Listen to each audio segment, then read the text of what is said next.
కన్నడ నాట కాంగ్రెస్ లో మళ్లీ కుమ్ములాటలు ముదిరాయా?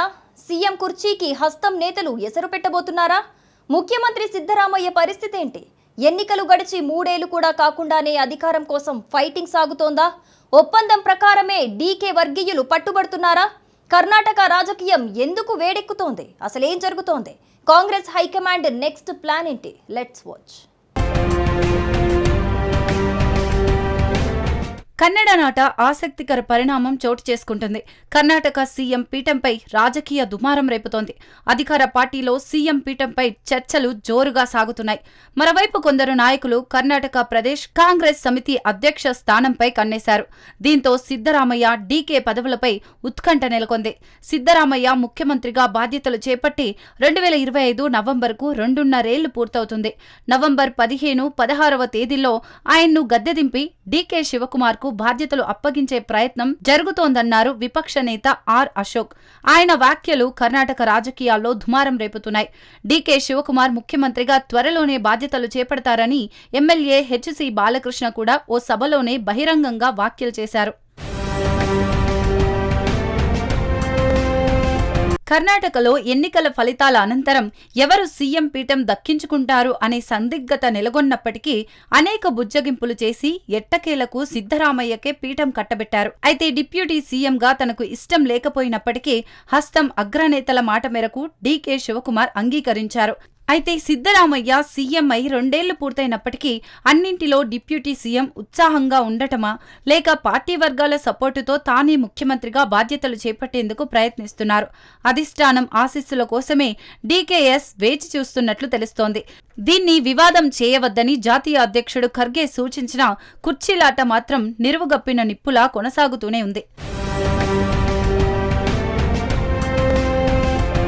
అటు పార్టీ అధ్యక్ష స్థానం కోసం మంత్రి రాజన్నతో పాటు మరో మంత్రి సతీష్ జార్కిహోలీ కూడా ప్రయత్నిస్తున్నారు. ఈసారి అధ్యక్షునిగా బాధ్యతలు చేపట్టి ఎన్నికల అనంతరం తామే ముఖ్యమంత్రిని అవుతానని ఆశపడుతున్నారు.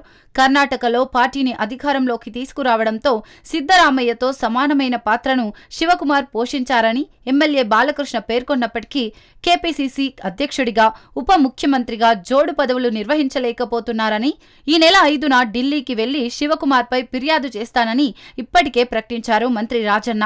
అన్ని శాఖల్లో ఉప ముఖ్యమంత్రి జోక్యం చేసుకుని తమను కట్టడి చేసేందుకు ప్రయత్నిస్తున్నారని విమర్శలు గుప్పించారు. శివకుమార్ ముఖ్యమంత్రి స్థానం కోసం ప్రయత్నాలు చేస్తున్న సమయంలోనే కొందరు నేతలు దళిత వ్యక్తికి ముఖ్యమంత్రి అనే నినాదాన్ని తెరపైకి తీసుకువచ్చారు. పరమేశ్వర్, జార్జిహోలీ, మహదేవప్ప తదితరులు వరుసగా విందు సమావేశాలను నిర్వహిస్తూ వస్తున్నారు. ఒకసారి ఇచ్చిన విందుకు సిద్ధరామయ్య కూడా హాజరయ్యారు. పార్టీ నాయకులు ఇలా సమావేశం కావడం, రాజకీయాలు మాట్లాడుకోవడంలో తప్పు ఏముందని ఆయన ప్రశ్నించారు.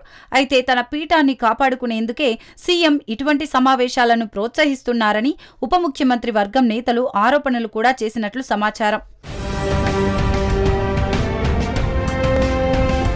ముఖ్యమంత్రికి నమ్మిన బంటుగా ఉన్న మంత్రి భైరతి సురేష్ తమ నియోజకవర్గంలో జరుగుతున్న పనుల విషయంలో జోక్యం చేసుకుంటున్నారని సతీష్ జార్జిహోలీ ఆరోపించారు. తమ జిల్లా విషయాల్లో ఎవరి జోక్యం అవసరం లేదని అక్కడి ప్రాంత నేతలు అంతా ముక్త కంఠంతో డిమాండ్ చేస్తున్నారు. ఈ విషయంలో సతీష్ కు ఆయన సోదరుడు బీజేపీ నాయకుడు రమేష్ జార్జిహోలీ కూడా మద్దతు పలికారు. అయితే పర్యాటక శాఖ మంత్రి హెచ్కే పాటిల్ సీఎంగా త్వరలో బాధ్యతలు చేపడతారని ఇమ్మడి సిద్ధరామేశ్వర స్వామి జోస్యం చెప్పారు. ఇప్పటికే 3 సార్లు ముఖ్యమంత్రి పదవి ఆయన చేతుల నుంచి జారిపోయిందని, ఈసారి ఖచ్చితంగా ఆయనకు యోగం కలిసి వస్తుందనే ధీమాతో ఉన్నారు. సీఎం సిద్ధరామయ్యను మూడా కేసులో ఇరికించి బీజేపీ గద్దెదించేందుకు చివరి వరకు పోరాటం చేసి చేతులెత్తేసింది. అక్రమాలతో సిద్ధరామయ్య, ఆయన కుటుంబ సభ్యులకు ఎటువంటి సంబంధం లేదని లోకాయుక్త బి రిపోర్ట్ ఇచ్చింది. అయినప్పటికీ సీఎంపై కేసులు పెట్టిన సహ కార్యకర్త స్నేహమయి కృష్ణపై కాంగ్రెస్ కార్యకర్తలు వరుసగా కేసులు పెడుతూ వస్తున్నారు. చెక్ బౌన్స్ కేసులో ఆయనకు మైసూరులోని న్యాయస్థానం 6 నెలల కారాగార శిక్ష విధించింది. ఇవన్నీ బీజేపీకి ఎదురు దెబ్బగానే భావించవచ్చు.